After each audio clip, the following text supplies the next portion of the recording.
Você já parou para pensar por que a gente age de maneira diferente dependendo do contexto? Por que uma criança pede ajuda em algumas situações, mas em outras fica em silêncio? Ou por que ela aponta corretamente para um objeto quando está com uma pessoa, mas erra com outra? Essas diferenças no comportamento têm uma explicação: o controle exercido pelos estímulos do ambiente.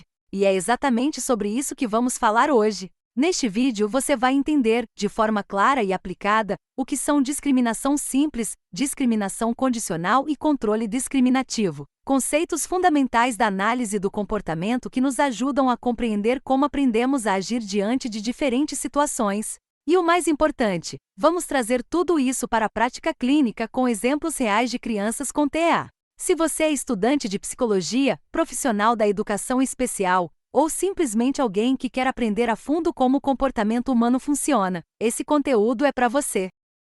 No estudo da análise do comportamento, um dos conceitos mais importantes para entender como aprendemos e como ensinamos é o de controle discriminativo. Esse conceito está por trás de situações simples do cotidiano, como saber quando atravessar a rua, e também de habilidades complexas, como compreender uma instrução verbal ou responder corretamente a uma pergunta em sala de aula. Mas, para entender o controle discriminativo em profundidade, precisamos passar por duas formas fundamentais de discriminação: a discriminação simples e a discriminação condicional.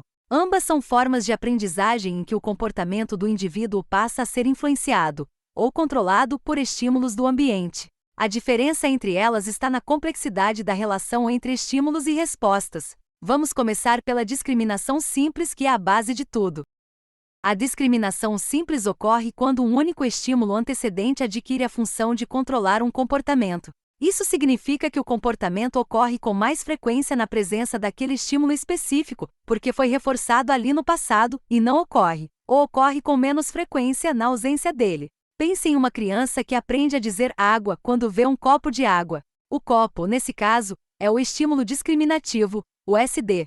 Ele sinaliza para a criança que, ao dizer água, provavelmente ela será atendida, receberá o líquido, terá sua sede saciada. Com o tempo, a presença do copo passa a evocar diretamente o comportamento verbal. A criança não diz água ao ver um brinquedo, nem quando está no quarto sem copos por perto. Ela aprendeu que aquele estímulo, o copo, está associado ao reforço. Esse é o coração da discriminação simples: um estímulo, uma resposta, uma consequência reforçadora. O comportamento é moldado por essa contingência básica de três termos: estímulo discriminativo, resposta, consequência. Agora vamos ver isso no contexto clínico com uma criança com autismo. Imagine que estamos ensinando um menino chamado Rafael, de 4 anos, que está em intervenção precoce baseada em ABA. Rafael tem dificuldades na linguagem expressiva, mas já apresenta imitação motora e responde bem a reforçadores sociais. Estamos ensinando ele a identificar objetos por nome. Durante a sessão, colocamos um copo e uma bola sobre a mesa. A terapeuta diz: "Cadê a bola?" Rafael aponta corretamente para a bola e recebe um reforço, um elogio caloroso, talvez até uma pequena bolinha sensorial que ele gosta. O comportamento de apontar para a bola é reforçado na presença do estímulo verbal, bola, e ignorado ou corrigido quando ele aponta para o copo. Com o tempo, o estímulo verbal, bola, se torna um SD. Um sinal confiável de que, se Rafael responder corretamente, será reforçado. Ele passa a apontar para a bola somente quando ouve essa palavra específica. Isso é discriminação simples. É importante notar que, nesse exemplo, o estímulo que controla o comportamento é único: a palavra bola. Ela funciona como SD e controla a resposta. Mas o mundo não é feito só de situações simples. E muitas vezes os comportamentos mais complexos, como seguir instruções compostas, resolver problemas, compreender piadas ou aplicar regras, exigem que o indivíduo considere mais de um estímulo ao mesmo tempo. É aí que entra a discriminação condicional. Na discriminação condicional, o comportamento do indivíduo só será reforçado se ele responder corretamente a uma combinação de estímulos. Em outras palavras, um estímulo só adquire função discriminativa quando o outro estímulo também está presente. Parece complicado?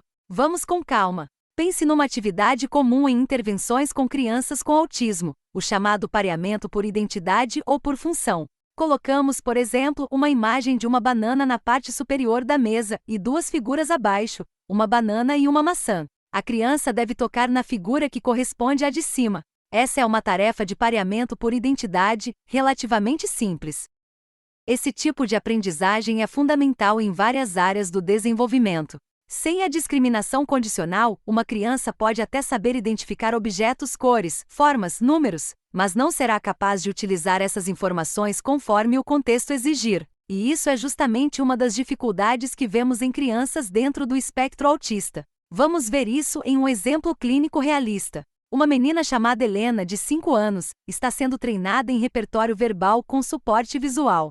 Ela já sabe identificar objetos e cores separadamente. Mas quando sua terapeuta diz, mostra o brinquedo vermelho, ela aponta para qualquer brinquedo, seja azul, amarelo ou verde.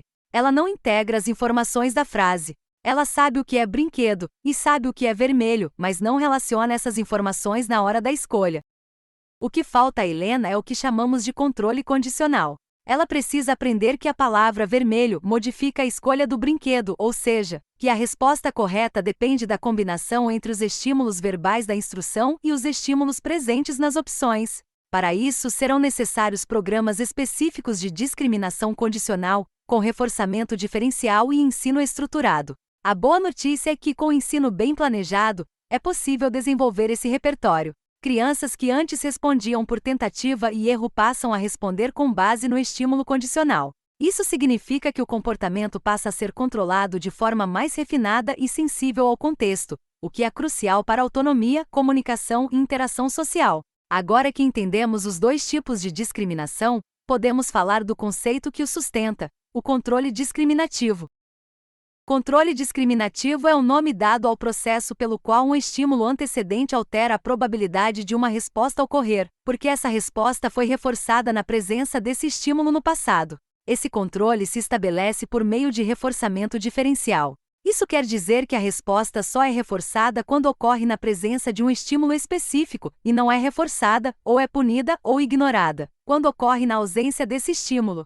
Por exemplo, quando um semáforo está verde, atravessar a rua é um comportamento reforçado, você chega ao outro lado com segurança. Quando está vermelho, esse mesmo comportamento pode ser punido com buzinas, perigo ou até repreensão. O estímulo luz verde passa a controlar o comportamento de atravessar. Isso é controle discriminativo. Na clínica, isso se aplica em praticamente todas as áreas: linguagem, habilidades acadêmicas, AVDS, comportamentos sociais e mais. Vamos fechar com um último exemplo clínico. João, 6 anos, tem autismo e está aprendendo a pedir ajuda. A equipe terapêutica está ensinando que quando ele não consegue abrir um pote, ele pode dizer ou sinalizar ajuda. O terapeuta cria situações em que o pote está fechado com força, e só reforça a emissão do pedido quando João tenta e falha em abrir. Com o tempo, o próprio estímulo pote muito apertado passa a controlar a emissão do pedido de ajuda. Isso é controle discriminativo. João aprende a pedir ajuda não em qualquer situação, mas quando há um estímulo específico que indica necessidade. Ele não pede ajuda ao ver o pote se estiver fácil de abrir. Ele pede quando encontra uma dificuldade real, porque essa situação foi associada ao reforço para aquele comportamento. A partir daí, é possível generalizar esse repertório para outras situações: roupas com zíper, caixas de brinquedo, portas travadas. Em todas essas situações, há um estímulo discriminativo que sinaliza a disponibilidade de reforço para o comportamento de pedir ajuda. Em resumo, a discriminação simples envolve um único estímulo antecedente que controla o comportamento.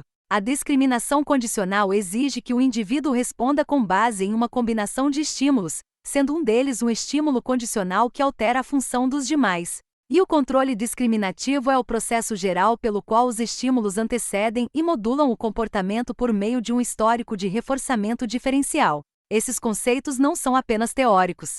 Eles moldam o modo como ensinamos, como avaliamos repertórios comportamentais e como estruturamos intervenções para que crianças, especialmente aquelas com autismo, consigam ampliar sua autonomia e compreensão do mundo.